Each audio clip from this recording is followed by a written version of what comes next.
Assalamualaikum warahmatullahi wabarakatuh.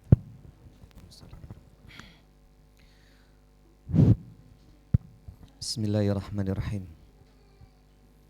Assalamualaikum warahmatullahi wabarakatuh. Innal hamdalillah nahmaduhu wa nasta'inuhu wa nastaghfiruh wa natubu ilayh wa na'udzu bihi min shururi anfusina wa sayyiati a'malina. May yahdihillahu fala mudilla lahu wa may yudlil fala hadiya lahu. Wa ashhadu an la ilaha illallah wahdahu la syarika lahu. Wa ashhadu anna Muhammadan abduhu wa rasuluhu la nabiyya wa la rasula ba'dah. Allahumma salli wa sallim wa barik ala nabiyyina Muhammadin wa ala alihi wa ashabihi wa man tabi'ahum bi ihsanin ila yaumiddin amma ba'. Faqala Allah ta'ala fil Qur'anil Karim, a'udzu billahi samii'il 'aliim minasyaitonir rajim. Ya ayyuhalladzina amanu taqullaha haqqa tuqatih wa la tamutunna illa wa antum muslimun. Ayyuhal ummahati fillah wa akhwati fillah rahimani wa rahimakumullah. Jamaah yang dirahmati dan diberkahi oleh Allah Ta'ala, insyaallah khususan Bu Suharti sekeluarga. Alhamdulillah di kesempatan pagi hari di Ramadan kita yang kelima atau yang keenam, di pertemuan kita yang ke berapa ini? Keempat. Alhamdulillah, ketiga dong Bu. Pertemuan kita yang ketiga. Ibu yang pertama dengan yang lain.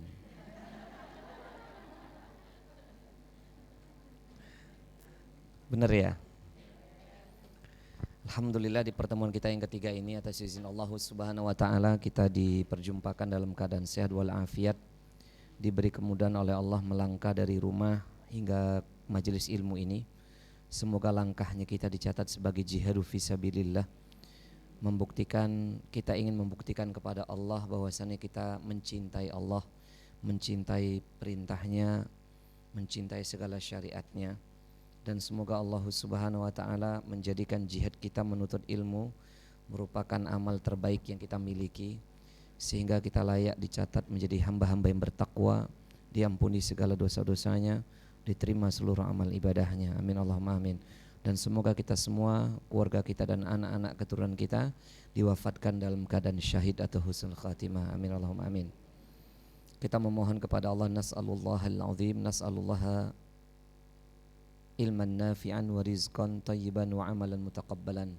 Kita memohon kepada Allah agar diberi ilmu yang bermanfaat, rezeki yang baik, dan amal yang diterima oleh Allah Ta'ala. Amin Allahumma amin. Biasanya ada Eyang Ti di sini. Eyang Ti-nya nggak ada lagi. Biasanya 2 orang Eyang Ti di sini. Oh berarti ini nggak ada yang merasa Eyang Ti ya? Oh Eyang Ti-nya di belakang.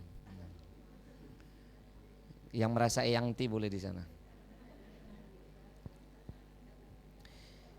Dan kita memohon kepada Allah jamaah, semoga ilmu yang kita pelajari diberi kemudahan oleh Allah, pemahaman, diberi kemudahan oleh Allah untuk bisa mengamalkannya, bisa mendakwahkannya, dan semoga kita istiqomah di dalam menuntut ilmu dan mengamalkan syariat Allah. Amin Allahumma amin. Taib jamaah yang dilakukan oleh Allah, di kesempatan hari ini kita akan melanjutkan kembali pembahasan fiqhut thaharah. Babnya adalah sifatul wudu dan sifat ghuslah Nabi, sifat wudu Nabi alaihi salatu wasallam dan sifat mandinya Nabi alaihi salatu wasallam. Sebelum kita pelajari hal tersebut, memang nanti terjadi beberapa khilafiyah di antara ulama ya berkenaan tentang hukum ini, sehingga saya berharap bagi menemukan perbedaan tidak menjadikan momok yang besar ya. Karena ulama saja ketika berbeda pendapat itu biasa aja gitu, santuy mereka. Ya, mereka tenang aja, yang geger tuh malah yang dibawa-bawa kayak kita ini. Jadi saya sarankan kalau ada perbedaan antara kita itu dianggap biasa saja. Yang dewasa sikapnya. Kalau udah ngaji itu semakin dewasa.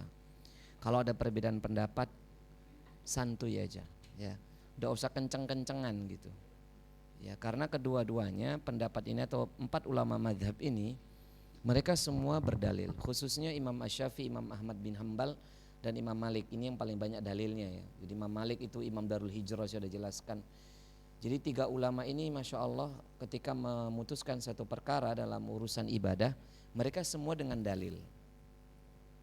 Maka nanti kita akan temukan beberapa perbedaan pendapat khususnya dalam kondisi wudhu ya.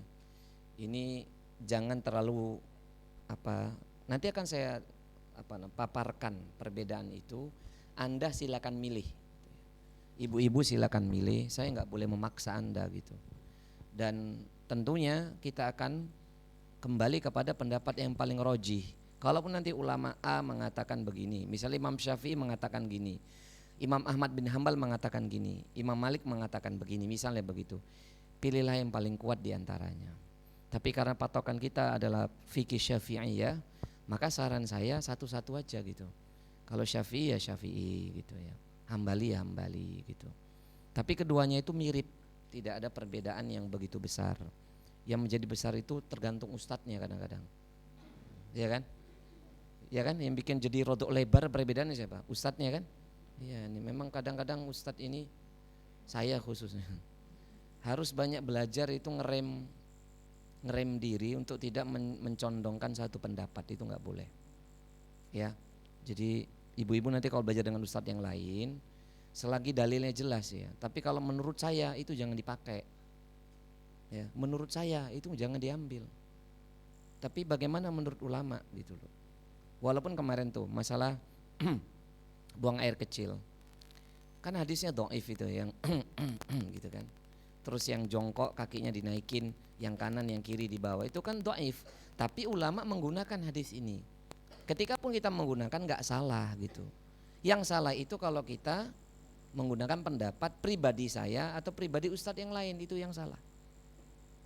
Jadi ya paham ibu maksud saya. Jadi kalau ibu ngaji jangan kata Solahuddin itu nggak boleh. Itu kata ustadz saya Solahuddin, nggak boleh gitu. Ini dari kajian yang saya dapatkan tuh kitabnya jelas, ulama mengatakan demikian, dalilnya demikian. Ibu harus belajar gitu bu sekarang. Jangan kata ustadz. Paham ya bu? Kata Allah dan nabinya. Menurut ulama ini, ibu paham ya? Menurut mazhab Syafi'i ini, mazhab Hambali ini, itu lebih elegan ibu ngajinya, itu lebih ini ilmiah banget ya. Paham ya bu? Paham ya? Nah, taib. Ini sedikit ralat dari kami. Kami murojaah. Nggak tahu kalau ibu-ibu di rumah murojaah nggak ya, mengulang nggak ya? Saya rasa nggak. Kalau saya murojaah kalau saya. Kayak tadi pagi saya murojaah kitab, saya buka lagi kitab, saya pelajari lagi. Mana tahu ada yang salah dalam menyampaikan kemarin pelajaran kemarin. Terus saya belajar lagi di kitab-kitab. Coba ibu bayangkan kalau misalnya saya ngajar 1 hari 3 kali. Berarti belajarnya harusnya lebih banyak enggak? Ya. Belajarnya lebih banyak atau banyak ngajarnya? Belajarnya. Cuman ada orang yang belajar sekali baca langsung paham ada. Ada orang bacanya sampai berulang kali baru paham. Ada yang sudah berulang kali enggak paham-paham. Nah itu namanya nasib. Rizkinya belum dikasih. Saya berharap ibu-ibu mendengar sekali atau berulang kali paham. Kalau nggak paham silahkan tidur. Ya. Kan gugur kewajibannya. Tapi bu kita akan pelajari di pembagian air sedikit kita ulang. Ada hal yang perlu saya ralat. Karena terjadi perbedaan pendapat di antara ulama begitu panjang. Dan kami mengulangi ini kesalahan kami dalam keterburu-buruan kami dalam menyampaikan, karena udah pertemuan pertama itu kesusu-susu saya, keburu-buru, terlambat, kaget aja kalau masuk ke pedurungan itu kayak gini ya. Ini tahu saya dari tadi rumah itu hampir setiap tadi ini lebih cepat dari hari sebelumnya. Sama aja ternyata sampai sini. Mungkin ada pintu Doraemon ya supaya cepat sampai di sini ya. Jadi tadi saya 6:30 itu sudah lebih cepat dibandingkan hari sebelumnya. Qadarullah. Ya, masa saya harus punya rumah di pedurungan kan enggak pas. Enak di Gunung Pati lah, dingin banyak durian. Sini dekat kambing soalnya nyamleng gitu. Kita akan bahas di pembagian air yang ketiga ya. Coba ibu ulang di pelajaran kita di hari pertama. Pembagian air yang ketiga itu wa tahiru ghairu mutahharun. Air yang suci tapi tidak bisa buat mensucikan disebut air mustakmal. Ya. Air al-ma'ul musta'malu, air musta'mal ini kemarin saya bilang air yang telah bercampur ya. Ini saya rubah.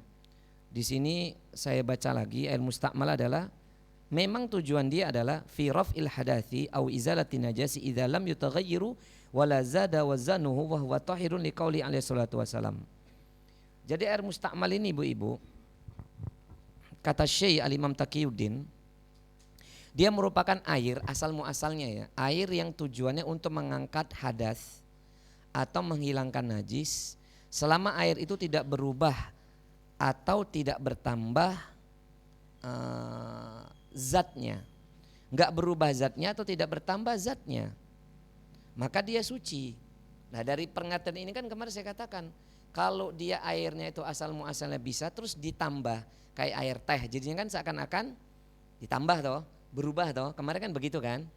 Ternyata penjelasannya Syekh di sini bukan sebatas itu. Saya baca lagi pendapatnya Imam An-Nawawi, Imam Ar-Rafi'i. Jadi ibu-ibu kalau mazhab Syafi'i, ulama-ulama Syafi'i ya yang menjadi sandaran itu dua, Imam Nawawi dan Imam Ar-Rafi'i. Ini dua-dua ulama ini Masya Allah ini Bu, alim tenan Bu. Lah yang dimaksud air musta'mal ini lebih kepada air bekas sisa wudu atau mandi. Jadi lebih kepada bukan berubah zatnya tapi kepada bekas digunakan. Air yang bekas digunakan wudu atau mandi. Lah masalah bekas digunakan ini aja nanti ulama khilafiyah. Ada pokoknya kalau habis digunakan sekali nggak boleh. Ya paham ya Bu? Ada yang nggak bisa sekali, pokoknya sampai bilasan terakhir di kaki misalnya. Misalnya wudu, biasanya kan natain pakai ember gitu, ya kan? Misalnya wudu kan di bawah keran tuh mungkin ada ember. Lah ulama aja khilafiyah. Kalau tadi pagi saya baca, ini panjang sekali loh masalah ini saja sampai 1,5 halaman untuk membahas tentang air musta'mal.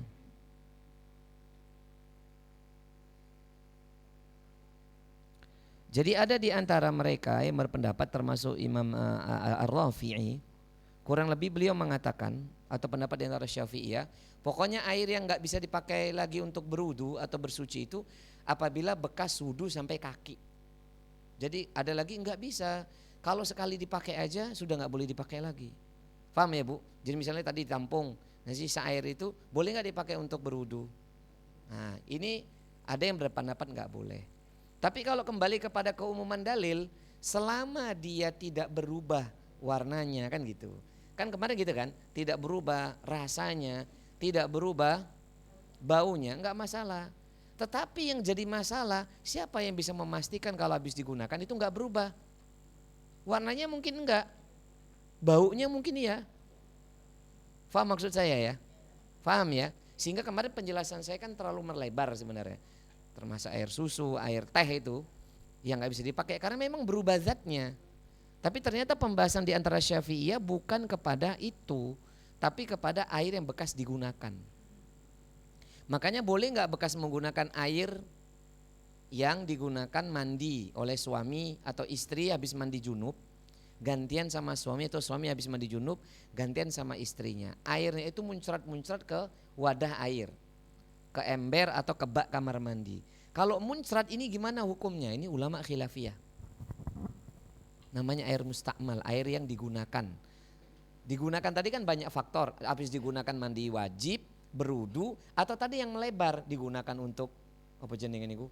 Untuk minum, ditambahi gula. Kemarin saya bilang hand sanitizer kan, paham ya Ibu ya? Hari pertama ingat enggak? Lupa?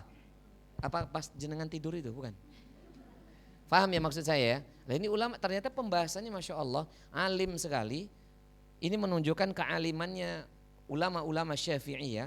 Sampai bekas air wudhu atau mandi saja itu dibahas loh jemaah. Sehingga kalau saya membaca, ketika pokoknya habis dipakai nih ada lagi mengatakan hatta law intiqal min ahadil yadaini ilal akhra sar musta'mal. Hingga seandainya itu dipakai, air itu dipakai satu di antara dua tangan kita, maksudnya dianya air itu tadi dipakai toh, hanya satu tangan kanan aja, kemudian muncrat ke tempat yang air tadi tersisa gitu. Maka ini saron musta'mal. Termasuk air musta'mal, berarti dia suci tapi nggak boleh untuk mensucikan. Paham ya? Jadi intinya air musta'mal itu tidak boleh dipakai buat bersuci. Tapi airnya suci nggak? Suci, tapi tidak bisa buat bersuci atau mensucikan, nggak bisa. Banyaklah khilafiyah di antara ulama sampai kaki dan seterusnya. Intinya kalau jalan tengahnya gimana? Kalau Syafi'iyah ya begini. Kalau kita pakai Syafi'iyah, kalau bisa jangan menggunakan sisa air wudu dan air mandi orang lain. Tapi nanti dibantah sama ulama madzhab Hambali atau yang lain. Enggak bisa, wong Kanjeng Nabi alaihi salatu wasallam itu ketika mandi junub bersama Ibunda Aisyah, ini jadi dalil ya Bu. Ini kenapa Rasulullah SAW itu diperintahkan Allah nikah dengan Ibunda Aisyah. Usianya 6 tahun. Dinikahi usia 6 tahun loh Bu. Tapi belum dia papain. Ketika haid yang pertama, sudah jelaskan belum di sini? Nah, ini hikmah Nabi SAW menikahi Ibunda Aisyah karena Ibunda Aisyah itu anak gadis yang paling cerdas di kota Makkah pada saat itu. Anaknya Abu Bakar As-Siddiq. Dan ini jadi dalil bukan berarti Abu Bakar As-Siddiq lebih tua. Rasul itu lebih tua usianya 5 tahun dibandingkan Abu Bakar. Bukan Abu Bakar lebih tua loh Bu. Rasul itu lebih tua usianya. Tapi Allah memerintahkan. Nabi itu kan pribadi yang sangat polos, hatinya sangat bersih. Mana adalah cinta dia sama Ibunda Aisyah. Apalagi dengan istri yang kedua, Saudah, nggak ada cinta. Tapi ini perintah dari Allah. Maka kalau saya isi tausiah nikah atau khutbah nikah, menikah itu tidak harus dengan mencintai dulu. Kayak saya nih dengan istri saya yang pertama. Lah memang pertama, emang keberapa? Itu nggak ada cinta, kenal juga kagak saya. Ta'aruf ke rumahnya, nazar sudah, saya sholat istikharah hari itu. Ketika angkat tangan wajahnya dia yang muncul, ya sudah saya tutup hati saya buat wanita yang lain, kan begitu. Ini serius. Jadi cinta saya itu ketika ijab qabul sudah selesai. Pas ijab qabul di situ mulai cinta, mulai sayang, ya udah gitu. Ternyata lebih indah, masya Allah. Tidak mencinta, walaupun tidak salah ya mencintai dulu. Kok tekan kono tuh Bu? Nah intinya biar ibunya, karena ibu-ibu ini nek ngaji 10 menit saja itu frekuensinya belum tentu sama, betul nggak? Ya, nek ngono langsung melek masalah cinta-cintaan, ya. Kok kakek nonton drakor apa telenovela kayaknya. Cinta-cintaan itu kan masya Allah. Kan liburan Ustaz. Nah, selama ngaji ini kan drakor paginya nggak nonton ya Bu ya? Alhamdulillah. Apa ngaji aja terus? Doer saya. Taib. Ibu, jadi ini cerita Ibunda Aisyah dulu ya. Jadi Ibunda Aisyah itu dinikahi usia 6 tahun. Hikmahnya adalah supaya Ibunda Aisyah itu menerima syariat-syariat tentang kewanitaan. Karena beliau adalah orang nomor 2 pilihan dari Allah Ta'ala untuk menghafal banyak hadis. Jadi sahabat yang paling banyak menghafal hadis adalah Abu Hurairah, yang kedua Ibunda Aisyah radhiyallahu ta'ala anha. Lah dari usia 6 tahun ini nanti Ibunda Aisyah itu 9 tahun haid pertama. Tentang masalah haid itu riwayatnya dari Ibunda Aisyah. Habis haid, mandi haid bagaimana? Habis itu jima. Lah habis jima itu dalil-dalil dari Ibunda Aisyah. Habis jima lalu mandi junub. Lah mandi junub ini bareng-bareng. Mandi junub ini bareng-bareng, makanya sunahnya itu memang mandi junub bersama-sama. Walaupun kadang-kadang istri itu protes ya, maksudnya istri masnya gitu, adiknya, istri mas siapa adiknya Mbak Vita ini. Nah, atau ibu-ibu kadang protes sama suaminya itu, Mas mandi barengnya kok cuman nganten anyar doang gitu. Saiki ora, ya enggak apa-apa kan, bukan wajib, sunnah. Tapi lihat ini Bunda Aisyah itu sama Rasulullah tuh mandi bersama dengan satu bejana. Jadi satu bejana ini, satu kamar Rasulullah SAW itu kan kamar mandinya itu tidak kayak kita, ya kan? Lantainya itu apa? Pasir itu. Jadi pakai bejana atau ember kurang lebih, mandi bareng. Di situ Ibu Aisyah mengatakan, aku itu loh nggak kebagian ingin mandikan Rasulullah SAW. Jadi Nabi yang memandikan Ibunda Aisyah. Jadi ketika kita tahu mandi wajib ya dalil dari siapa? Dari Ibunda Aisyah. Jadi aku dimandi terus sama Rasul sehingga aku tidak kebagian memandikan Rasul. Nah kira-kira kalau dalam satu kamar mandi yang tidak kayak jenengan kamar mandinya kan 5x5 atau luas ya? Enggak ya? Apa 10x10? Hah? Gede banget. Mungkin kayak ini piro kali piro iki? 6x6 apa? Apa 3x3 aja udah gede banget ya kamar mandinya jenengan. Lah Nabi mungkin kamar mandinya itu cuman mungkin hada yakni 1,5 meter kali 1 atau 1 ya gitulah, kecil. Lah kira-kira kalau ada satu ember di situ, mereka mandi berdua, dimandi ini tuh Ibunda Aisyah, lalu Rasulullah SAW mandi, Ibnu Aisyah dimandiin, kira-kira airnya muncrat enggak? Muncrat enggak ke situ? Nah padahal nanti mandi itu di sana ada wudhu dan seterusnya. Muncrat enggak kira-kira? Nah tapi Imam Syafi'i atau Syafi'iyah ini membahas masalah ini. Karena beda jamaah. Rasul itu dan Ibnu Aisyah kan beda. Kalau manusia pada umumnya rodok kempro. Ya, ini kita serius aja. Betul apa tidak? Ya betul enggak? Ya, yang kenceng. Manusia pada umumnya, bukan jenengan. Saya kan nggak bilang Anda. Manusia pada umumnya kan kadang kempro.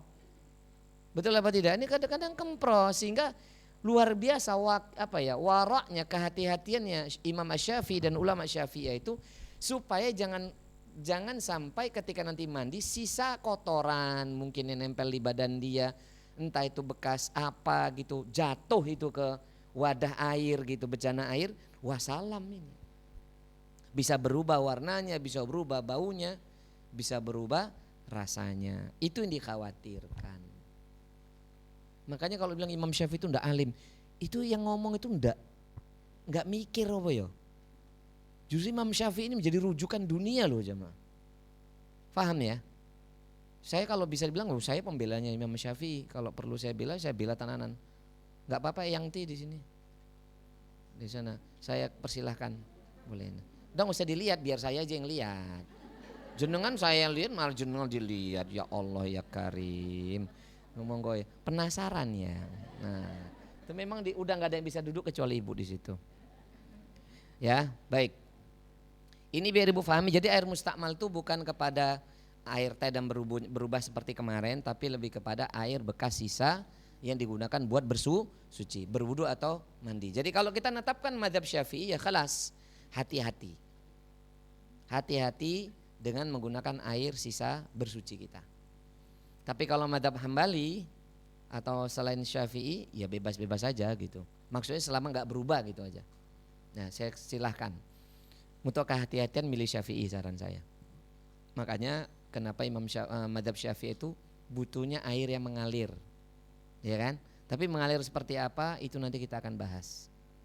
Ya, taib. Faham ya maksud saya ya? Wis anggap paham wae lah. Taib, ibu-ibu yang dimakan oleh Allah, kalau kita berbicara yakni wudu, ya. Kalau kita berbicara wudu, maka kita akan menggunakan patokan tetap kitabnya Kifayatul Akhyar. Di sini kita akan masuk faslun wa faraidul wudu'i sittah. Wajib hal-hal yang faraid itu apa? Faraidul wudu, anggota atau bagian anggota wudu yang wajib. Ya, maksudnya bukan faraidul wudu, maksudnya hal yang diwajibkan dalam berwudu. Hal yang diwajibkan dalam berwudu ada 6. Hal yang diwajibkan dalam berwudu ada 6. Ini yang wajib ya ala Syafi'iyah, inda Syafi'iyah. Pertama adalah an-niyatu inda ghuslil wajhi. Berniat tatkala ingin mengusap wajah. Berniat tatkala ingin mengusap wajah.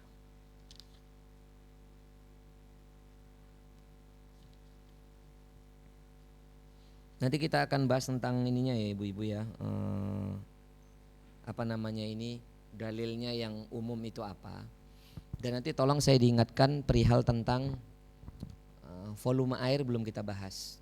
Tentang 2 kullah dan seterusnya itu belum kita bahas ya. Nanti setelah ini. Dan nanti tolong Mas bisa dibantu ada baskom sama air mineral, enggak buat saya minum enggak. Air mineral aja yang boleh botol, boleh yang gelas untuk saya praktek wudu nanti di sini. Minta tolong ya. Oh ada Mbak Vita boleh. Jazakumullah khairan. Taib, yang pertama adalah an-niyatu inda ghuslil wajhi.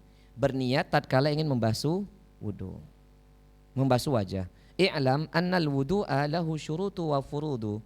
Ketahuilah bahwasannya wudu itu baginya ada syarat dan ada yang wajib.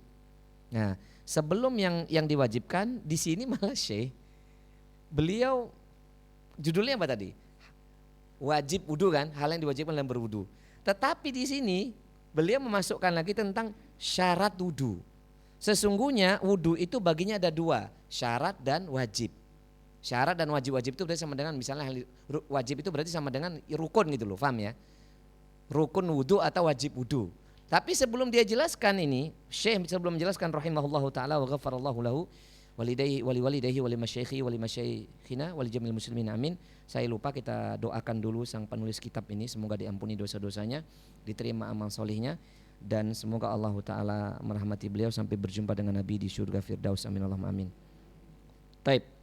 Di sini sebelum masuk panjang tentang yang diwajibkan wudhu, kasih catatan kaki di bawah ya. Beliau bahas dulu tentang apa? Syarat wudhu. Jadi syaratnya dibahas. Ya. Syaratnya pertama harus Islam. Syarat wudhu, syarat untuk berwudhu harus Islam. Maksudnya orang Islam. Yang kedua tamyiz. Tamyiz itu berarti yang sudah akhil baligh.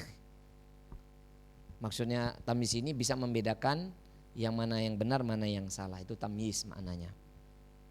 Yang ketiga watuhuriyatil ma, watuhuriyatul ma, airnya harus suci.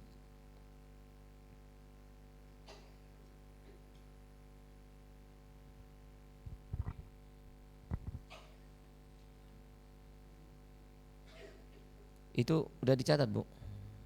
Sudah ya?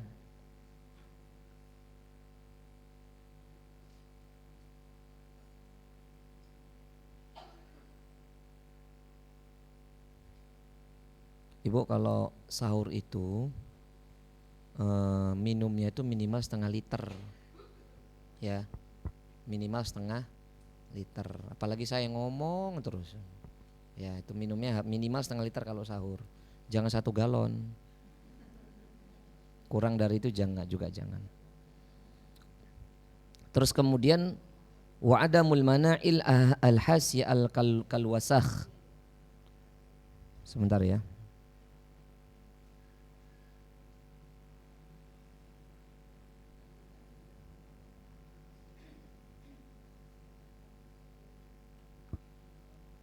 Gimana?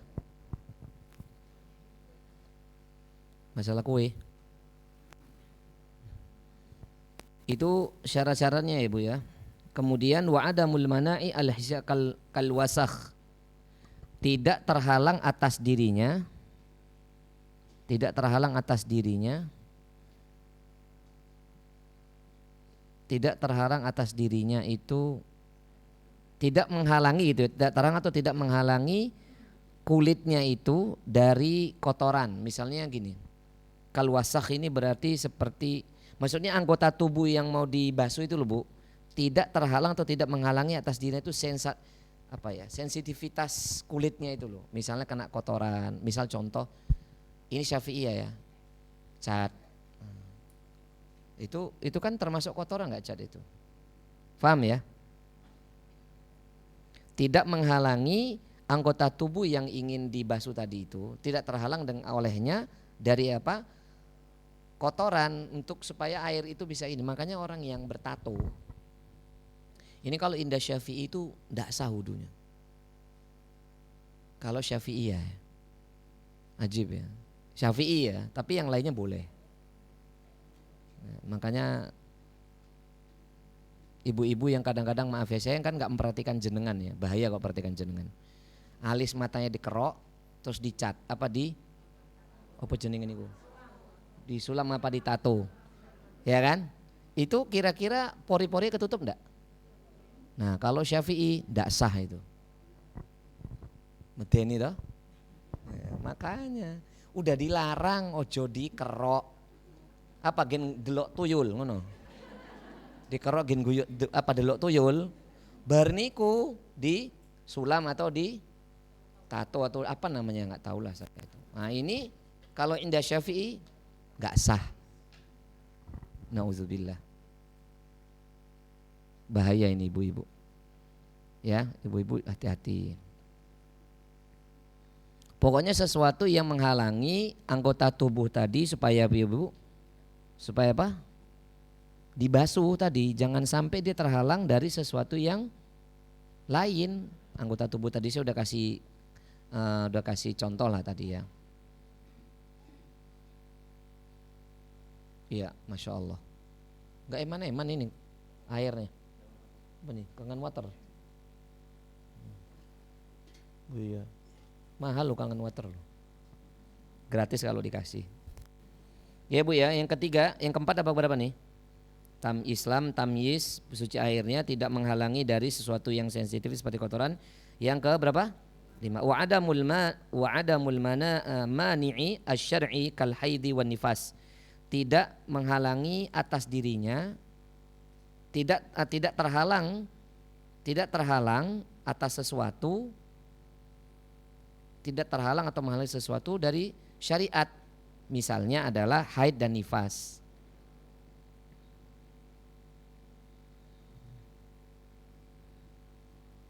Tidak terhalang olehnya atau tidak menghalangi, maksudnya tidak ada yang menghalangi atasnya dari sisi syariat seperti haid dan nifas. Jadi kalau orang haid dan nifas itu sebenarnya ini kan berbicara wudu untuk sholat, paham ya? Jadi walaupun dia itu sudah wudu, walaupun dia haid dan nifas dia wudu, boleh nggak? Boleh. Tapi berlaku nggak untuk dia sholat? Nggak bisa. Bahkan sebagian ulama berpendapat, dan saya memakai pendapat ini, ketika ibu-ibu haid atau nifas itu sebaiknya jaga wudu malah. Tetap zikir pagi petang, tetap tilawatil Quran. Kan dengan gadget nggak ada alasan sekarang. Nggak boleh Ustadz baca itu, nanti kita akan bahas itu. Dia yang mengatakan nggak boleh berarti nggak paham dia. Berarti nggak ngerti ilmu. Ya. Ya apa yang menghalangi ibu tuh haid nggak baca Quran apa? Nggak boleh Ustadz megang mushaf. Lah kan ini gadget bukan mushaf. Paham?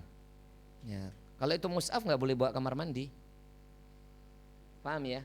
Jadi nggak ada yang menghalangi ibu harusnya nggak baca Quran. Tetap harus baca Quran harusnya. Apalagi nanti ada pembahasan dalam kitab At-Tibyan ya kalau nggak salah. Indah Syafi'iyah, bahkan seorang muallimah, seorang pengajar muallimatul Quran, seorang pengajar Quran, ya, pengajar tahfidz atau santri-santri tahfidz itu, mereka diperbolehkan megang mushaf karena dikhawatirkan nanti hilang hafalannya. Itu malah diperbolehkan karena kondisi darurat. Ya, coba bayangkan kalau ada wanita yang haidnya 15 hari, dia nggak megang mushaf, kira-kira hafalannya gimana? Hah? Hilang, jangankan 15 hari, yang 3 hari nggak megang mushaf aja wassalam loh ya.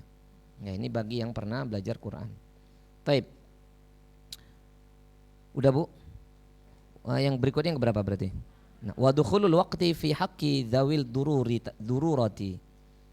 Jadi masuknya waktu dan masuknya waktu yang berhak atasnya kondisi darurat. Maksudnya masuknya waktu, telah datangnya waktu yang berhak atasnya kondisi darurat. Maksudnya kondisi darurat seperti kal mustahadha wa man bihi rihi ad-daim. Misalnya contoh orang wanita yang kena istihadhah. Jadi masuk waktu, maksudnya gini, maksudnya waktu dalam kondisi yang darurat. Apa itu? Seperti istihadhah. Istihadhah orangnya mustahadhah. Tahu nggak dari istihadhah ibu-ibu? Tahu nggak dari istihadhah? Hah? Dari penyakit. Ini yang haidnya itu melebihi hari biasanya. Jadi udah bertahun-tahun, berbulan-bulan, itu haidnya normal 7 hari. Terus di hari kapan, tahun kapan, dia haidnya kok jadi 8 hari. Sama, dan hari yang ke-8 itu dihukumi istihadhah. Nah, kondisi seperti ini, nah maka orang-orang yang istihadhah ini sebenarnya tetap harus sholat dan wudunya setiap sholat. Gak bisa dia satu wudu untuk 2 sholat. Contoh misalnya dia wudu di waktu maghrib, dia sholat maghrib dan sholat isya dengan satu wudu, itu gak boleh. Paham ya? Jadi 1 kali wudu, 1 kali sholat, 1 kali wudu lah. Orang-orang yang telah masuk waktu istihadhah dalam kondisi darurat, dia termasuk yang harus syarat. Maksudnya yang, paham gak maksudnya? Orang yang syarat berwudu itu dia kondisi kena istihadhah gitu maksud saya. Paham? Berarti kalau orang istihadhah harus wudu. Gak boleh wudunya hanya sekali. Paham? Setiap istihadhah dia wudu, itu syarat. Paham ya maksud saya ya? Nah. Taib, sekarang kita bahas syarat, itu tadi kan yang syarat, sekarang yang wajib. Wajib wudu kan ada 6. Yang pertama tadi nih, niat. Tatkala ingin membasuh wajah, niat dulu. Niat jelas dalilnya, innamal a'malu binniyat, rawahu Syaikhan. Hadis Nabi SAW, sesungguhnya amal perbuatan tergantung niatnya. Dan ini disahihkan oleh Imam Bukhari dan Imam Muslim. Dan kita udah bahas ya, ibu-ibu yang dimuliakan oleh Allah, memang mahalun niyah itu fil qalbi. Tempatnya niat itu adalah di hati. Tetapi inda Syafi'iyah, talafut niat, mengucapkan niat itu mustahab, sunnah. Faham ibu-ibu? Kita jangan salahkan, karena mazhab Hambali itu ulama-ulama Saudi ya, yang menjadi patokan saya juga berguru gitu ya. Itu mazhabnya kan Hambali. Tapi mereka juga memperbolehkan mengucapkan niat. Dan jangan dikatakan bid'ah lu ya. Ini maaf ini kadang-kadang tidak bisa memberikan toleransi bagi mereka yang bermadhab Syafi'i dan Hambali. Itu tersebar kan di ibu-ibu baca IG atau YouTube yang dia bilang melafatkan niat puasa itu adalah bid'ah. Ini dari mana gitu? Jangan begitu, jangan buru-buru begitu mengucapkannya. Syafi'i dan Hambali jumhur ulama mengatakan jelas asal niat itu memang jelas di hati tempatnya, paham? Tapi jangan kita katakan itu bid'ah ketika ini pendapatnya Syafi'i dan Hambali. Dan saya sudah sampaikan di awal ibu-ibu. Imam Syafi'i dan Imam Hambali ini adalah tabi'in wa tabi'in. Paham ya, generasi setelah tabi'in atau setelah jauh dari sahabat. Setelah sahabat tabi'in, tabi'in begitu. Sehingga kalau kita berbicara fikih atau fikih Syafi'i dan Hambali, ini biasa ngomong talafut niat, misalnya nawaitul wudu'i lillahi ta'ala misalnya gitu tok. Maka ini di sisi Syafi'i itu tidak mengapa. Hanya saja ingat saya sudah katakan, ketika tidak diucapkan ya tidak mengapa. Paham? Karena ini bukan wajib. Kalau niat dilafatkan kita katakan wajib baru bid'ah. Paham ini? Kalau kita katakan wajib kamu ucapkan usolli, kamu wajib ucapkan nawaitu dan seterusnya, baru bid. Karena Imam Syafi'i tidak pernah mengatakan wajib. Paham ibu? Hambali pun tidak pernah mengatakan wajib. Jadi harusnya kan gini loh bu, ketika kita mau nge-share sesuatu, itu mbok kita berusaha apa ya, proporsional gitu loh bu. Detail, jangan dipukul rata semua hukum. Ini bid'ah nggak boleh dikerjakan karena Nabi nggak mengerjakannya. Loh sekarang saya udah bahas belum masalah Sayyidina Umar ketika mewajibkan sholat tarawih di sini, udah belum? Nah, bu saya mau tanya, berani nggak kita katakan Umar bin Khattab itu melakukan bid'ah? Padahal Nabi mengatakan, fa'alaikum bisunnati wa sunnati khalafa rasyidina al-mahdiyina. Maka atas kalian ikutilah petunjukku dan petunjuknya khalafa rasyidin, Abu Bakar, Umar, Utsman dan Ali. Ya kan? Nah ketika Rasulullah SAW sebelum wafat, itu Rasul pernah sholat tarawih. Dalam 2 riwayat. Riwayat yang paling sering dipakai, riwayat yang pertama. Nabi itu sholat tarawih berjamaah dengan sahabat hanya 3 kali. Setelah itu Nabi mengatakan jangan diteruskan. Karena takut berat bagi umat. Jadi setelah itu nggak ada lagi sholat berjamaah, sholat tarawih bersama Nabi. Di zaman Abu Bakar enggak, tapi di zaman Umar itu ada. Dan Umar mewajibkan sholat tarawih di masjid bagi semua sahabat dan sahabiah. Berani nggak kita mengatakan Umar itu berlaku bid'ah? Dan tahu nggak berapa jumlah rakaatnya sahabat Umar bin Khattab? 20 rakaat. Ishruna rakaat.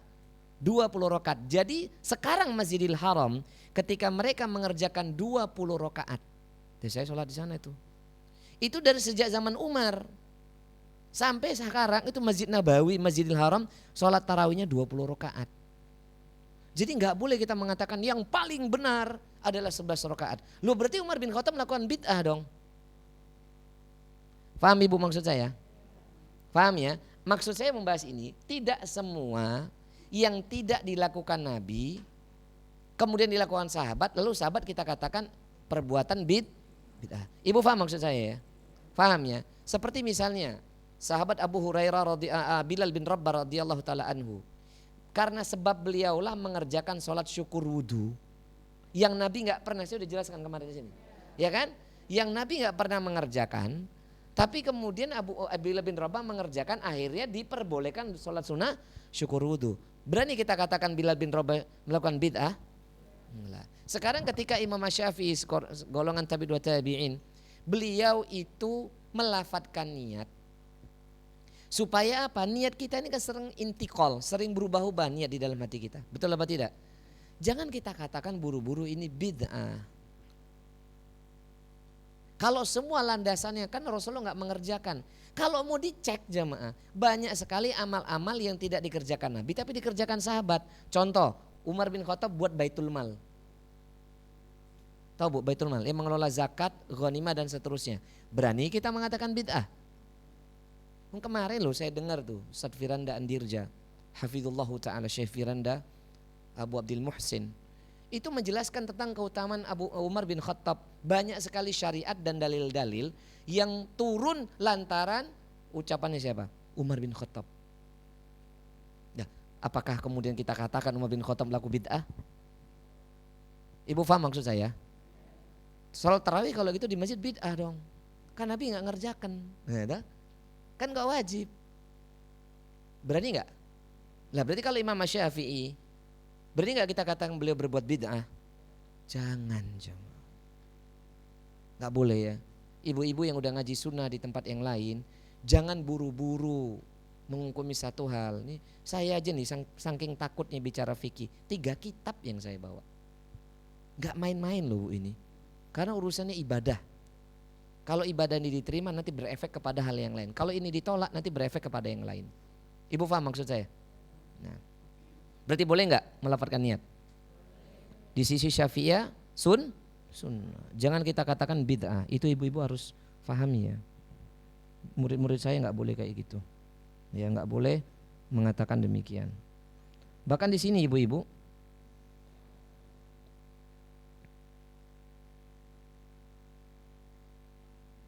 seandainya pun kita tidak mengucapkan niat, kita mau ke tempat wudhu, Allah udah tahu nggak kalau kita mau berwudhu?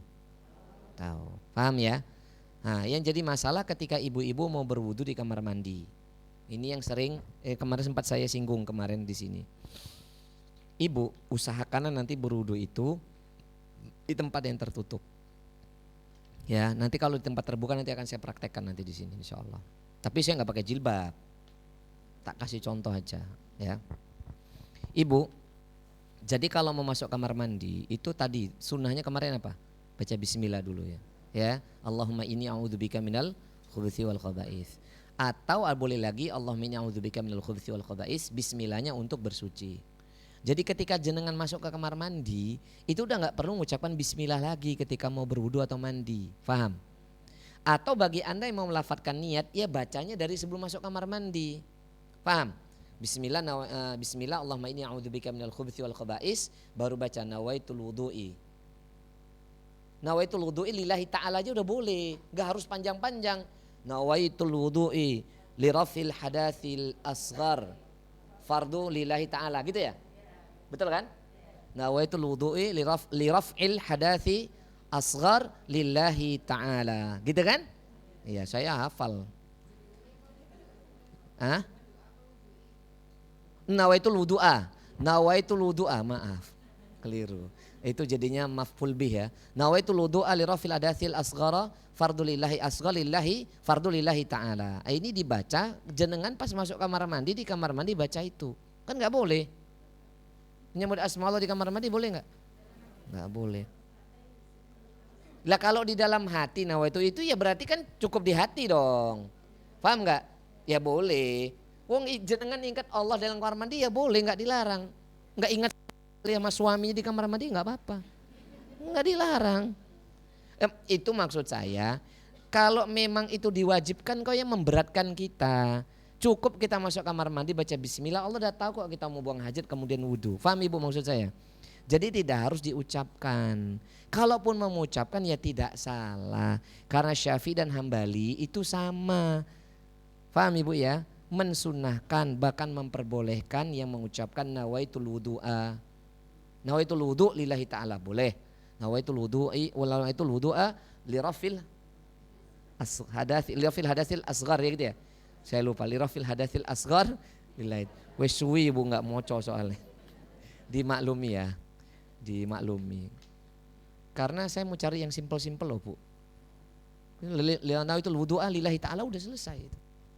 Ya nggak usah panjowo-dowo. Tahu wudu itu yakni apa? Kewajiban kita sebelum sholat. Paham ya? Jadi boleh baca boleh enggak. Bukan Nah jadi bid'ah kalau kita wajibkan. Maka karena ini bukan yang disunahkan oleh Nabi, Bu yo kolo-kolo yang ndak mocong ini loh Bu. Nek jenengan moco terus, ini seakan-akan nanti jadi sunnah. Maka kadang-kadang saya sholat, ya kalau sholat malam saya di rumah nggak pernah itu sholat sunnah lah, nggak pernah pakai pecis karena pecis itu nggak wajib. Tapi jangan katakan kalau gitu saya sholat ya nggak pakai mukena Ustaz, nggak pakai jilbab kan nggak wajib lah. Ini aneh lagi. Paham maksud saya? Kan ini kan nggak wajib. Ini kan apa ya namanya? Urfnya orang Indonesia. Kalau misalnya saya pakai imamah misalnya gitu, tapi orang ganteng mau pakai imamah ya dah. Nah pakai imamah itu kan juga sunnah Nabi, baru itu sunnah Nabi. Ibu paham maksud saya ya? Jadi jangan sesuatu yang tidak diwajibkan, tidak disunahkan atau lagi diwajibkan, lalu seakan-akan itu wajib. Nah makanya ibu yo kolo atau lebih diseringkan ndak usah diucapkan niatnya. Khawatir itu jadi sunnah dari Nabi seakan-akan padahal Nabi tidak mensunnahkan, apalagi mewajibkan. Paham? Sunnah dari menurut Imam Syah. Nah itu ibu harus paham ya maksud saya ya.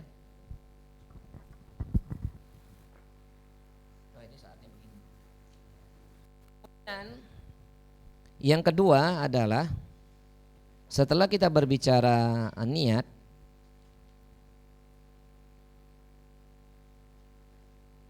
adalah waqsilul wajhi, ya, waqsilul wajhi, membasuh wajah, wal fardu tsaniyah ghusl wajhi.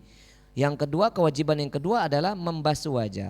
Wa huwa awwalu arkanidz dhahirah, dan ini merupakan rukun yang pertama yang tampak. Dalilnya apa ibu-ibu? Surah Al-Maidah ayat ke-6.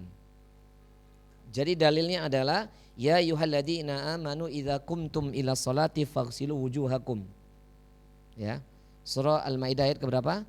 Ke-6. Ya ayyuhalladzina amanu idza qumtum ila sholati faghsilu wujuhakum. Hai orang yang beriman, apabila kamu hendak mendirikan sholat, maka basuhlah wajahmu. Ibu, yang namanya wajah Bu, tak kasih tahu ya.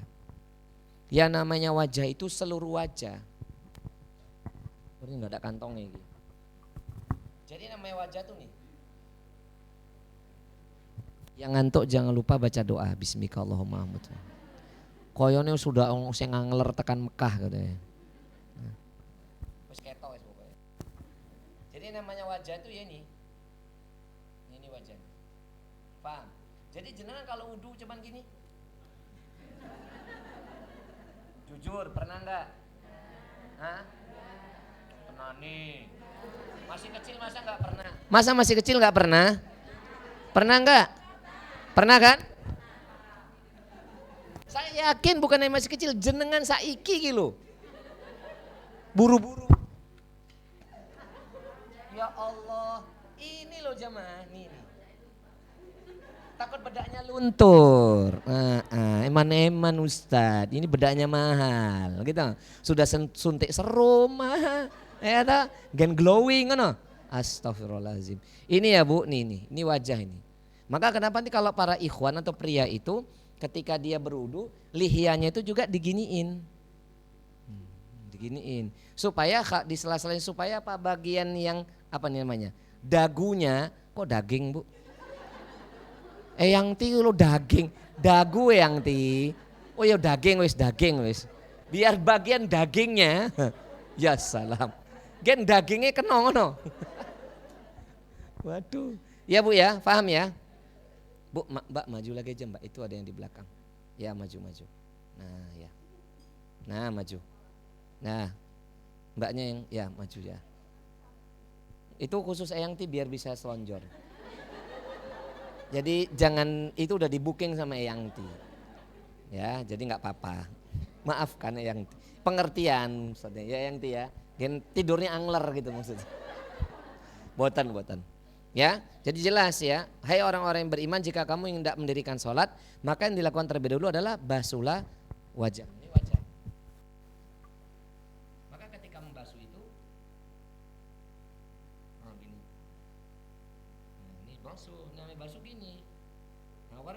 ya benar. Ini saya buka pecis boleh? Boleh ya? Sarung nggak ya? Ini wailah. Nah. Waduh baik. Maaf ya rambutnya elek. Jadi gini. Nah gini ya. Nah. Jadi jelas kalau saya wudhu tuh gini. Supaya terbasuh semuanya ya gini. Makanya kalau orang rajin wudhu, insya Allah komedonya tuh nggak akan ada. Mana ya? Tutup malu. Itu wajah namanya. Ya itu wajah. Wa yujibu isti'abihi bil ghusli wahdah. Dan jelas dalam ayat tersebut yang diwajibkan untuk membasuh itu hanya sekali. Jadi hanya sekali loh. Ayat itu kan nggak ada disebut 2 kali, 3 kali, sekali. Jadi kalau sekali aja boleh nggak? Boleh. Yang kedua, wa ghaslu yadaini ma'al mirfaqaini. Yang ketiga ya, asal niat membasuh wajah. Terus yang kedua adalah wa ghaslul yadaini ma'al mirfaqaini, membasuh kedua tangan hingga kedua siku. Nah, hingga kedua siku. Ghaslul yadaini ma'al mirfaqaini liqauli ta'ala, dan ini berdasarkan firman Allah Subhanahu wa taala di ayat yang sama di surah Al-Maidah ayat yang ke-6. Jadi Ibu gini ya, dalil tentang bersuci entah itu wudu, mandi dan tayamum hanya satu ayat. Surah Al-Maidah ayat 6. Itu ibu-ibu ingat tuh itu. Dan posisi saya itu kalau Quran pojok lembarnya sebelah kiri itu. Jadi hampir setengah halaman sendiri. Ya. Allah Ta'ala katakan tentang membasuh yang kedua, anggota tubuh yang kedua adalah kedua tangan hingga siku, adalah firman Allah surah Al-Maidah ayat ke-6 berbunyi wa aydiyakum ilal marafiq. Ya, dan basuhlah, dan juga wawanya waw ataf di situ, dan basuhlah kedua tangan kalian hingga siku. Hingga siku. Di sini Ibu ada hadis dari sahabat ya Jabir radhiyallahu taala anhu, qala dia berkata raaitu Rasulullah sallallahu alaihi wasallam yadirul ma'i alal marafiq. Aku melihat Rasulullah sallam ketika mengalirkan air itu sampai siku. Lah ini jadi permasalahan kadang-kadang ibu-ibu ya ketika berwudu yakni begini malah. Ya toh? Bener nggak? Airnya gini, paham ya? Maka sebenarnya kalau Syafi'i dulu di madrasah itu ada 2 caranya Bu.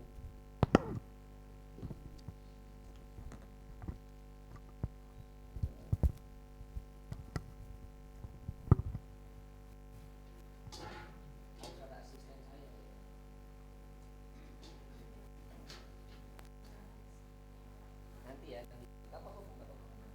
harusnya jangan Ibu ketua takmir toh. Mbak itu. Kan Ibu ketua takmir. Ya, Bu, yang benar itu begini atau begini? Saya nggak nanya, saya ngasih tahu.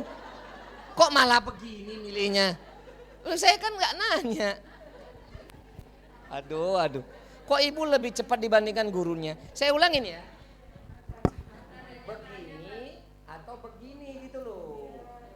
Kalau yang nggak boleh itu gini loh Bu. Air gini gitu Pak. Contoh yang nggak boleh.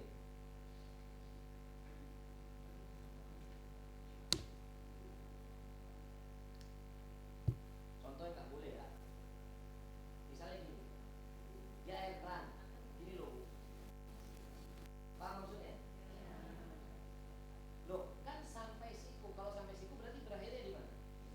Di sini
Apa tumbuhnya? Paham ya Bu? Tetapi ulama khilafiyah berkenan tentang kalimat ba di situ. Wamsau birusikum. Nah, gara-gara ba inilah nanti ulama khilafiyah. Maka di sisi Syafi'i dan Hambali, kalau kau mendalil, nah, kau mendalil kalau pakai kalimat bahasa ini wamsau ba'da ra'si, mengusap sebagian kepala. Sebagian kepala di sini ibu-ibu macam-macam, tak ringkas. Ada yang mengatakan separuhnya kepala, separuh, setengah. Misalnya ini ya, ini sini, terus belakang. Jadi sampai sini aja boleh. Paham? Ada yang boleh sepertiga, ada yang boleh seperempat. Anggap aja seperempat itu ini 1, 2, 3, 4. Paham ya? Berarti di sini. Kalau Syafi'i boleh di sini. Kalau kita bilang ujung-ujung. Paham ya? Karena kalimat ba tadi di sini ulama khilafiyah. Karena ba di sini ba'dar ra'si. Jadi boleh begini. Paham ya? Kalau utama kan begini yang utama. Ya, boleh begini. Boleh sepertiganya, boleh seperempat. Ya kita bahasakan seperempat ya. Paham? Nanti akan saya praktekkan, ini contoh dulu. Kemudian di kalangan Syafi'i juga ada yang memperbolehkan ibu-ibu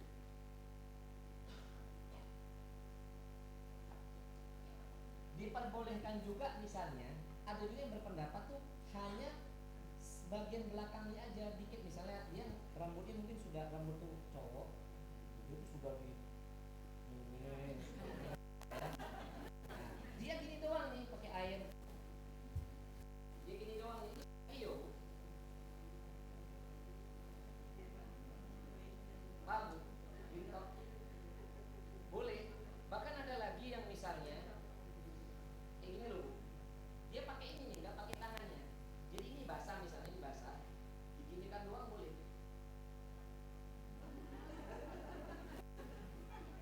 Itu Syafi'i, biar ibu paham. Dan Imam Syafi'i. Tapi kalau kita kembali kepada dalil atau kepada sunnah Nabi SAW, nanti hadisnya dari sahabat Utsman ibnu Affan dari kitab Bulughul Maram, nanti beda. Itu nanti kita sunnahnya kan ini kan yang wajib dulu, ya. Senang nanti sunnah ini gimana nanti akan saya jelaskan. Kemudian wa arjulakum ilal ka'bain, dan busaklah atau basuhlah kaki kalian hingga kedua mata kaki. Hingga kedua mata kaki, hingga kedua mata kaki berarti berakhir di mana? Kalau ibu-ibu yang kayak gini gimana? Saya mau tanya, yang ibu-ibu yang begini. Nah, coba saya mau tanya, airnya tuh jatuh dari atas ke bawah terus diikat. Padahal harusnya ilal ka'bain. Kayak ibu tuh kayak anak kecil.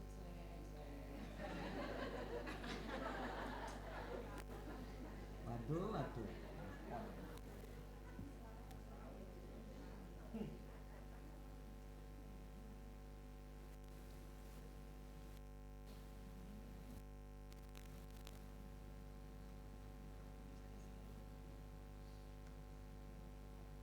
Paham ya ibu? Apa yang paham?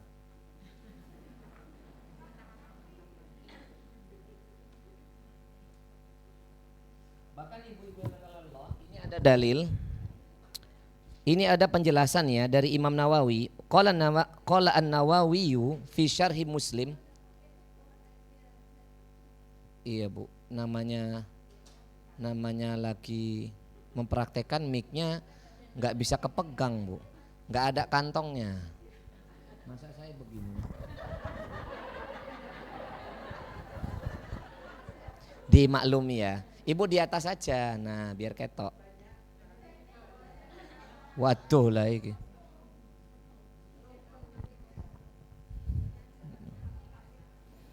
Ya. Lah besok-besok pakai, saya nggak punya ini desainer yang mendandani saya. Asal dapat baju ya tak pakai aja sudah. Lanang kan gampang, nggak kayak ibu-ibu kan harus menyesuaikan. Maafin yang nggak ada kantong. Iya iki carane. Hah? Satu. Lanjut Bu. Kata Imam Nawawi, wa ittifaqul ulama, dan sepakat di antara ulama ala annal murada bil ka'bain, yang dimaksud sampai kedua mata kaki itu adalah al-azmu al-azmani an-naitani bainas saqi wal qadami. Ya.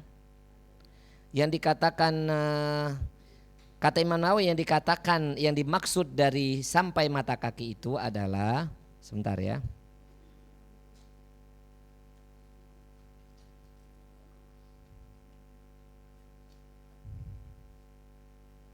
Sebentar Bu. Nanti prakteknya ya, sabar ya. Ini saya mau baca dulu dalil-dalilnya biar nanti saya nggak takut salah gitu loh Bu. Jadi yang dimaksud oleh Syekh di sini hingga mata kaki ini adalah di antara betis sampai tumit, di antara betis sampai tumit. Tumit tahu Bu? Kok dengkul tuh Bu? Tumit apa Bu? Apa Bu namanya? Wes telapak kaki ngono ya. Jadi antara betis, di antara betis sampai telapak kaki, berarti antara sini sampai sini. Tenang Bu, saya pakai celana Bu, tenang aja. Ya.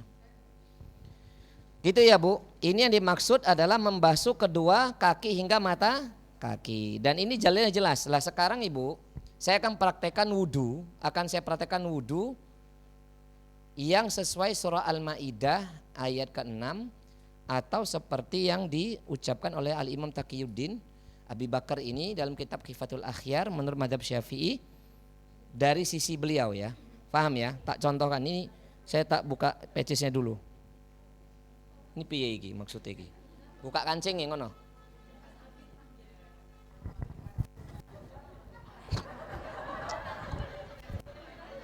Enggak mantep kali.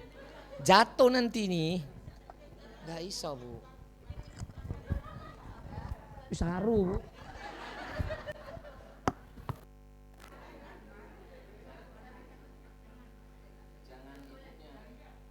Jangan ibunya yang lain. Malah udah dia nyetrum. Siapa yang mau ngambil apa Mbak?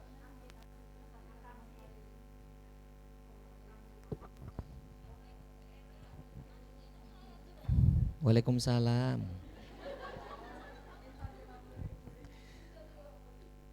Cari yang anak kecil ada nggak? Sayang bantuin Ustadz sini nak megang, mau nggak? Eyang Ti mana? Eyang Ti di sini mana? Eyang Ti mana? Wis Eyang Ti wae. Eyang Ti wis, gen selamat aku, ujus yang nom. Eyang Ti aja enggak apa-apa. Bu Harti aja Bu, tolong Bu. Enggak apa-apa, udah Eyang Ti ya. Minta tolong Bu, Ibu megangin, jangan yang muda apalagi suaminya orang, istrinya orang.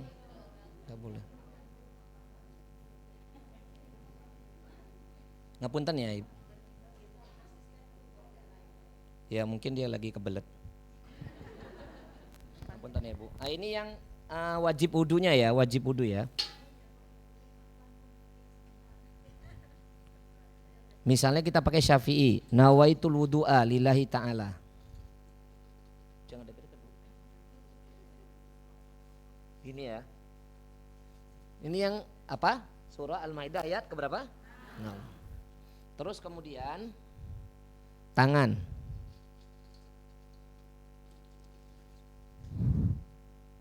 Udah basah belum? Basah kan?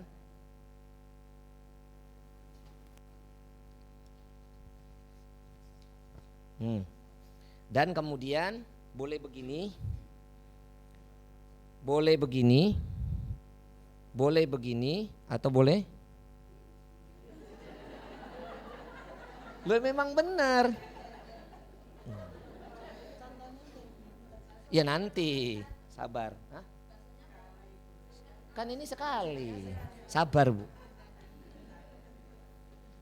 Atau gini ya, nah ini. Ini ya Bu, paham ya?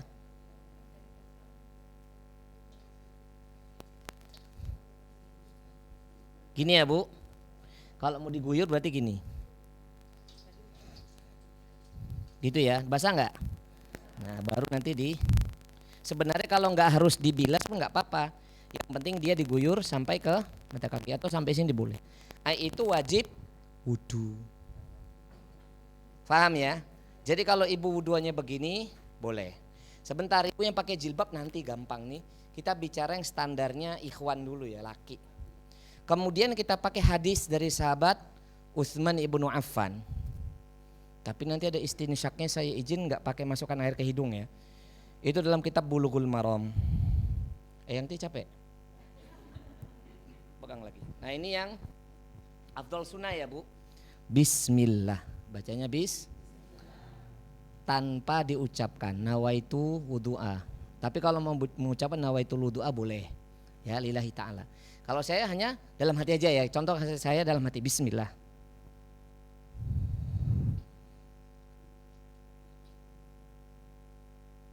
Ini enggak usah Bu, enggak usah ini. Kan enggak ngeluarin suara.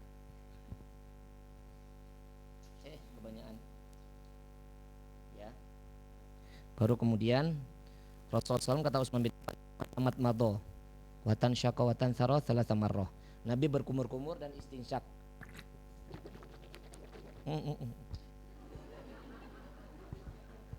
Sekali ya Bu. Udah Bu, enggak usah. Kalau yang enggak Ramadan, kalau lagi enggak puasa, gitu ya Bu, gitu ya. Nah ini nanti kalau itu gini sampai ke sini batal puasa saya nanti 3 kali.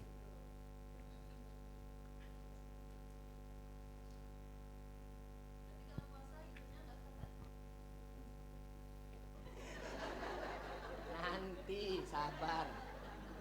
Ya ini anggap saja tadi saya sudah istinsyak, udah summa tamat mado istinsyak watan syar. Baru gitu ya Bu. Bukan begini tapi sekali. Ada Mas ya. Itu ada anak ibu. Ayo Mas minta tolong. Bu dikasih jalan Bu. Sama istrinya Masnya ambil kayak gini satu lagi ya. Nanti duduk manis. Ada asisten saya. Oh ada. Paham ya Bu ya? Jadi tadi boleh gini ya. Nah, ini kan nggak saya praktekkan karena lagi wudhu ya. Karena lagi puasa. Kalau puasa hanya, nah sekarang wajah. Udah Mas disingkirkan dulu.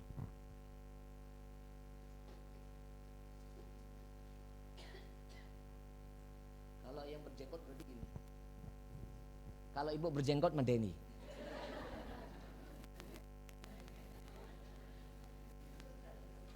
Ini ya.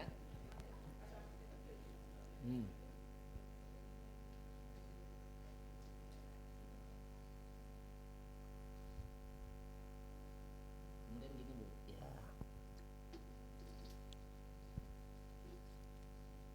Sebenarnya sekali saja itu sudah cukup sebenarnya. Tapi kita melihat siapa sahabat Utsman bin Affan melihat Rasul berwudu begini.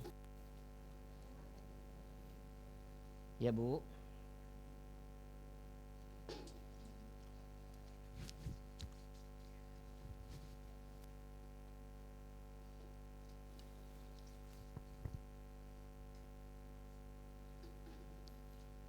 Boleh gini juga boleh. Nah kalau pas mau mengusap kepala itu Nabi nggak menggunakan air lagi, jadi Nabi begini.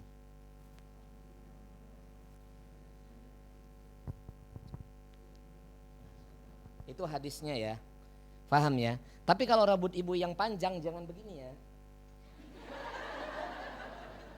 Cukup sampai tengkuk aja, nggak perlu begini. Gini, ya. Onono wae. Ya Bu, terus Rasul begini, boleh begini. Sela-sela jari boleh pakai jentik, bukanya sela-sela jari lah. Ini ya ibu-ibu. Nah ini 3 kali. Jam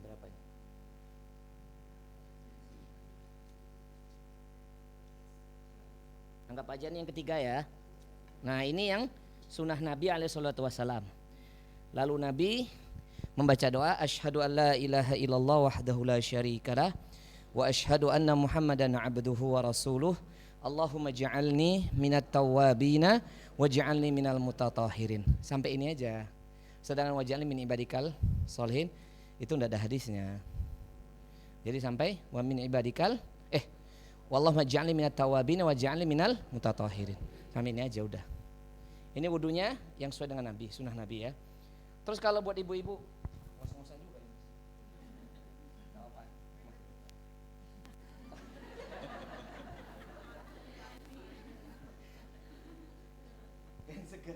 Jadi kalau buat ibu-ibu ya, buat ibu-ibu, kalau seandainya pun posisinya itu di tempat umum, misal ya tempat umumnya sana pintu masuk, ini tempat wudhu, kamar mandi penuh, ya ibu berwudhu supaya kelihatan kan, anggap saja saya wanita pakai jilbab gede ya. Misalnya ini tempat wudhu, iya ibu jangan begini bu, kan kelihatan orang, ya begini dong. Paham ya? Nah, maka bagi ibu yang pakai jilbab begini itu paling mudah sebenarnya. Kok jilbab begini? Jilbab yang kayak ibu langsung begini itu paling mudah. Jadi ketika dia berwudu tinggal begini aja bu. Nanti kan jilbabnya bisa diginiin. Kecuali pakai ciputnya itu yang sampai menutup mata itu ya. Itu agak susah memang. Oh nggak ada ya? Nggak ada ya? Oh nggak ada. Oh nggak ada, bercanda. Biar nggak sepaneng itu loh bu. Jadi kalau ibu pakai ciput kan mungkin ciputnya agak dilonggarkan dikit gitu ya. Nah jadi kan bisa gini bu. Nah kalau pakai Syafi'i itu ajib, bisa sampai di sini aja, selesai. Atau kalau ibu mau sampai ke tengkuk, tinggal diginikan itu bu. Oh saya udah pernah praktekkan no. Tak jajal pakai jilbab bojoku tapi neng omah. Nah ini tak ingin, ya kan bu harus observasi. Saya pernah pakai sarung kayak ya, sarung tangan ini. Jadi jilbab ibu angkat gini kan gini misalnya, ini kan tertutup ya, gini ya bu, diginiin. Udah, telinganya tinggal ibu giniin aja. Paham? Telinga itu kan sunnah nggak wajib. Paham ya? Paham ya bu? Nah, jadi nggak ada alasan kalau dia cuman bagian depan doang gini. Loh, tangannya kan bisa masuk bu, kecuali kalau jilbab jenengan itu yang model-model zaman 5 tahun atau 10 tahun yang lalu yang kayak sarang burung lebah itu loh bu, yang nah itu rodo angel, lebuk-lebuk ini susah. Paham ya?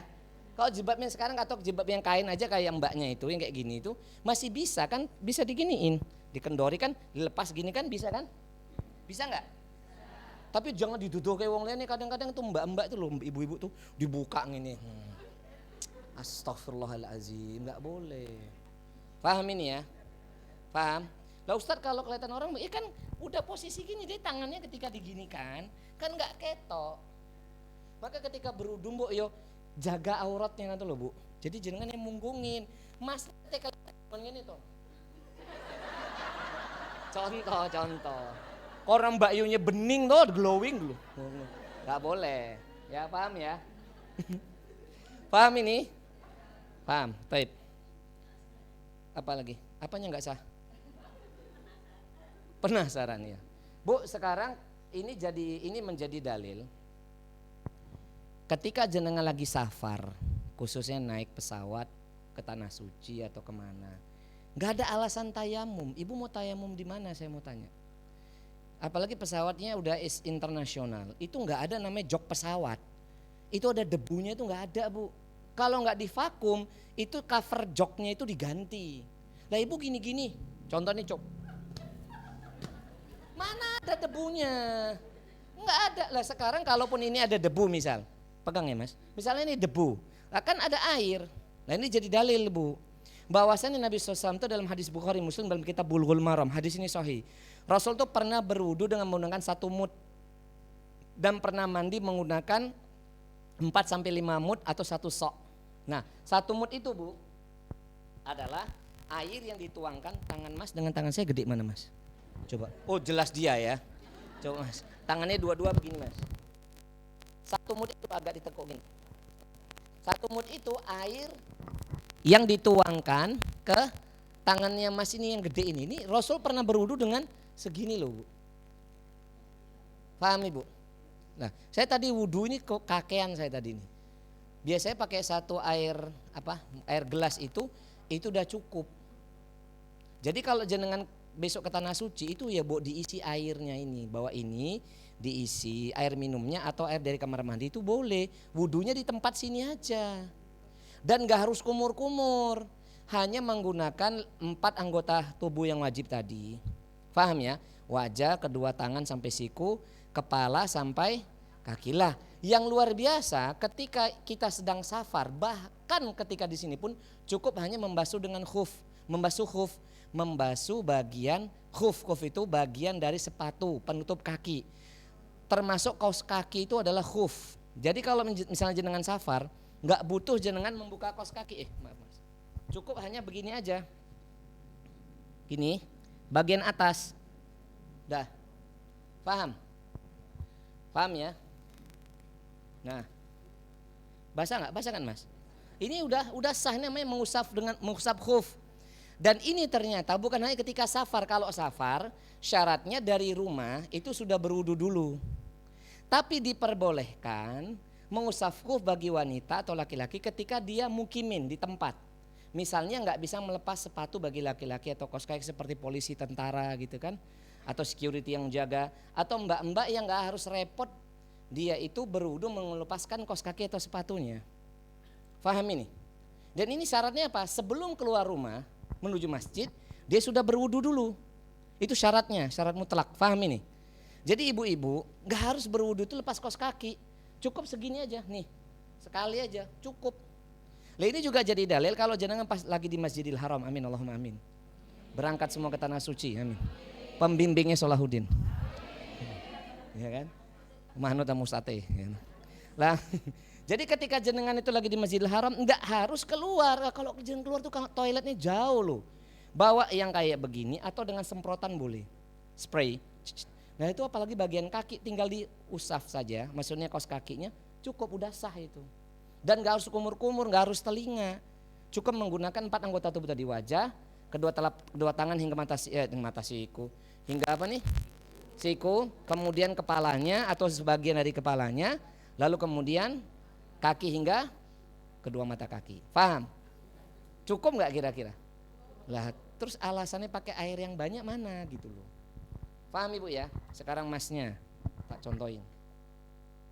Yang afdol sunnah ya Mas. Tak saya nuangin enggak Bapak. Ayo. Hah? Bismillah. Dikit aja enggak apa-apa, enggak harus banyak-banyak. Udah lap kepala, lap tangannya. Nah 3 kali. Dikit aja.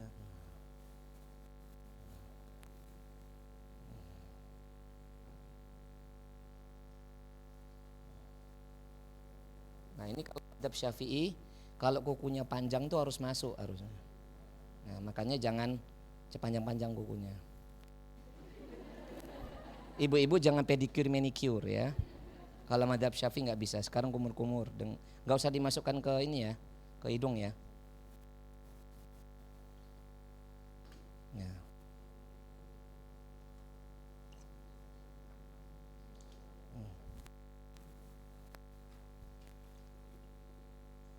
Masya Allah. Wajah.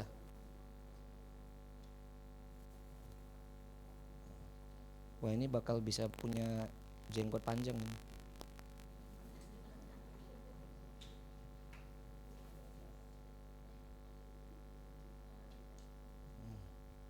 Dah. Tangan kanan ya. Basah nggak Mas? Tuh basah. Nggak perlu air banyak kan? Nggak perlu.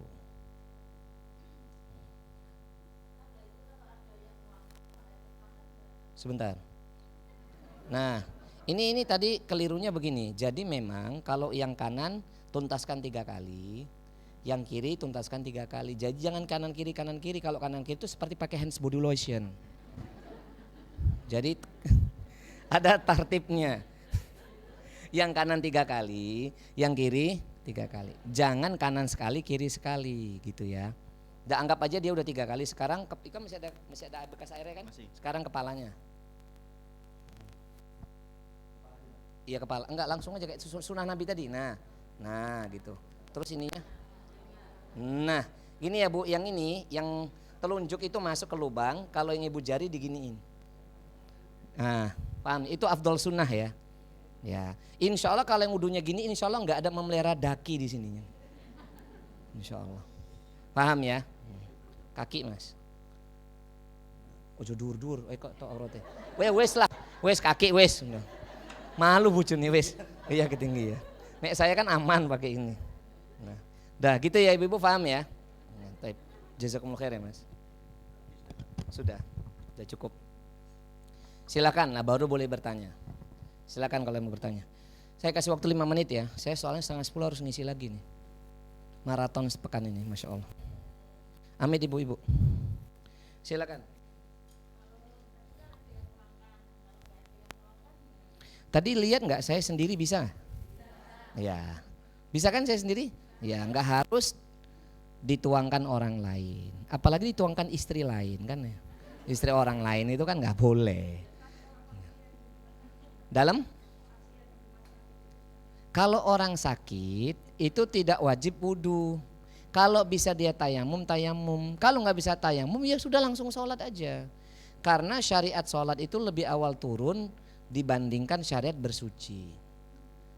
Jadi nggak harus berwudu apalagi tayamum. Nggak usah ditayamin, nggak usah diwuduin. Udah langsung aja sholat. Ya kalau dia nggak bisa ngangkat tangannya, kecuali kalau dia masih bisa bergerak, cukup tayamum. Nah terus kalau tayamum di rumah sakit debunya mana? Misalnya dia di kasurnya udah nggak harus dia tayamum. Wong apalagi dia pakai pit stop. Ya itulah pokoknya. Lah gimana dia sendiri masih berkeadaan najis. Kalau orang sakit itu hukumnya dururi. Dururi ya, dia darurat berarti boleh tidak bersuci dari hadas dan najis. Langsung sholat. Nggak ada alasan orang yang sakit nggak boleh sholat. Nggak sholat, baru sholat. Kondisi apa? Bahkan orang sakit boleh dijamak. Tapi jamaknya nggak boleh dari subuh sampai isya. Jadi sholatnya ya zuhur, asar, maghrib, isya, ngaten ya. Ya, ada lagi yang lain, silakan. Silakan Mbak.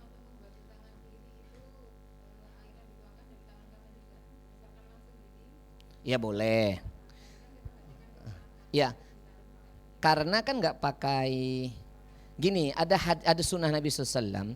Ketika kita membasuh, menerima air itu pun dengan tangan kiri, maksudnya gini loh Mbak. Misal tadi kan pakai ini, pakai air mau. Tapi kalau pakai opo jeneng ini, keran ya tinggal begini aja atau begini, nggak harus apa? Tangan kanan, paham ya? Ada lagi yang lain? Silakan Mbak.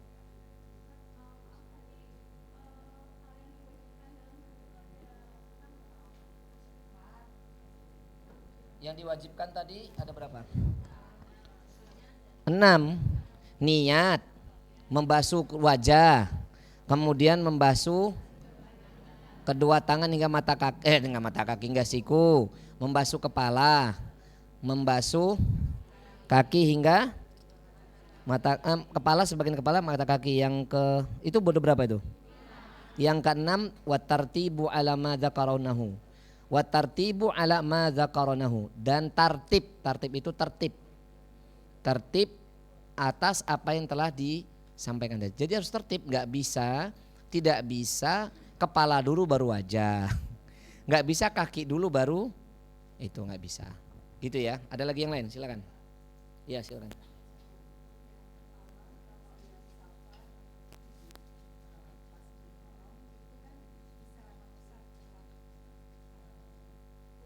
Ya khuf.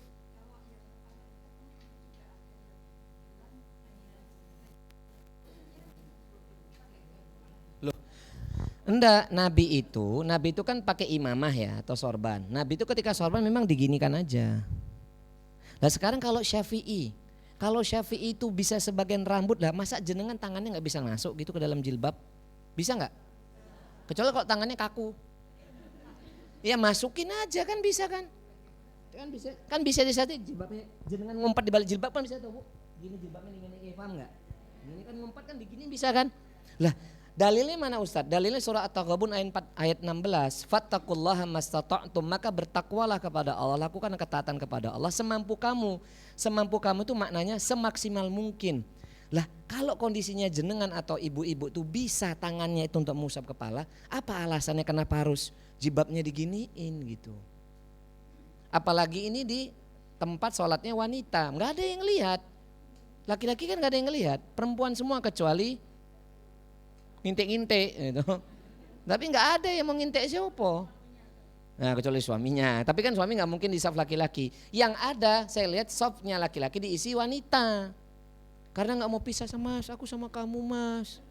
Ini safnya lanang, mbok melu ibunya, ini kan keliru. Tetap dia harus di tempat perempuan. Gitu ya Bu. Ada lagi yang lain? Siapa nih? Silakan Ibu.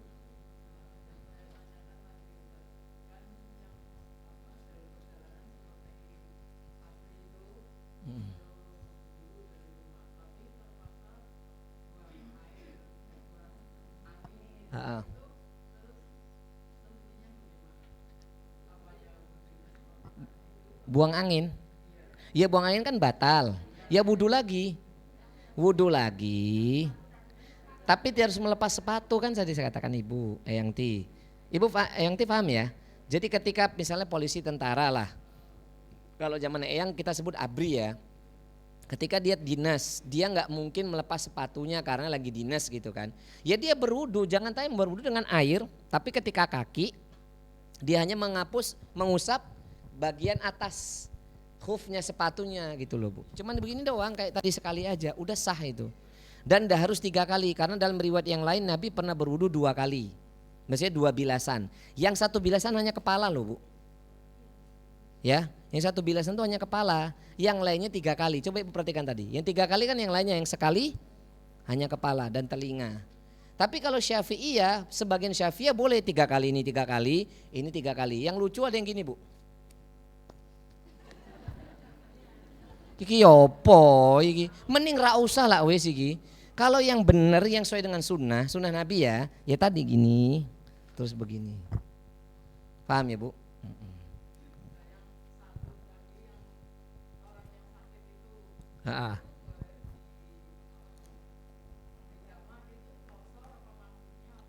Ya, jangan kosor, kan jamak saja. Kalau kosor kan musafir.